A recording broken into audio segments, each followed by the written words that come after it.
Hi K1s, welcome back to the virtual library. Let's see what book you have clicked on this time.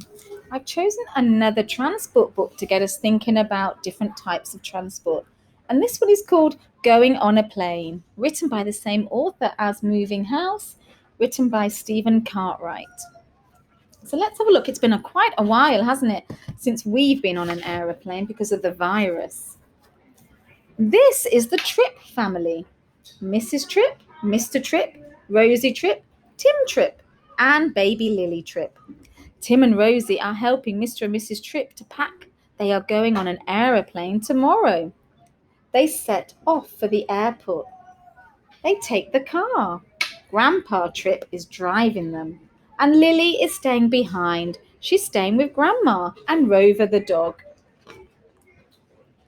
Mr. Tripp unloads their bags. One of them topples over. It is Rosie's. She collects her things. Sorry, says Mrs. Tripp.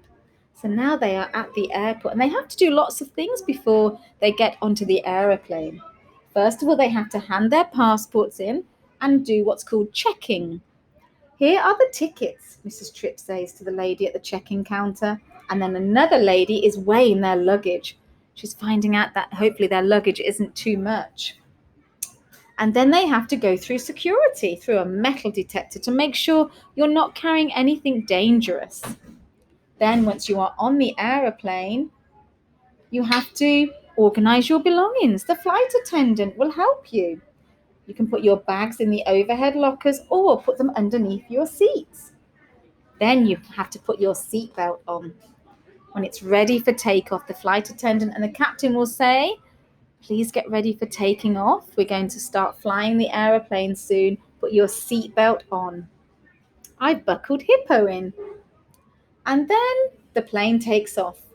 The pilot starts up the engines of the big planes, and the flight attendant tells the passenger the safety rules, what to do if there was an emergency.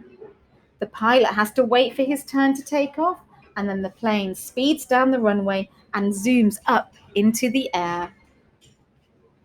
It's time to eat. Here's your lunch, the flight attendant says to Mrs. Tripp. Tim can't wait to start eating his meal. The flight attendant speaks to the pilots. She goes into the cockpit where the pilot is and asks the pilots if they would like to have something to eat too. The plane will land soon. Mr. and Mrs. Tripp and Rosie go to the toilet. Back in their seats, they listen to some music on earphones. Tim looks out of the window. He says, we are coming down to land. Soon, the aeroplane lands safely on the runway. The Tripps get off the plane. They go down the steps and they go onto a bus that will take them to find their luggage. But first of all, they have to show their passport again in the new country. And then the passport officer will put a stamp on your passport to say that you have arrived in a different place. Then you have to go to the carousel to find your luggage. And then they leave for the airport. They go to their hotel and they take a taxi. Can you think about the last time you went on an aeroplane? It was almost a year ago for me. And I can remember doing all these things, and I really, really hope that we can all get back on aeroplanes pretty soon and be able to fly around once the virus has gone. Bye, K1s. Thank you for listening.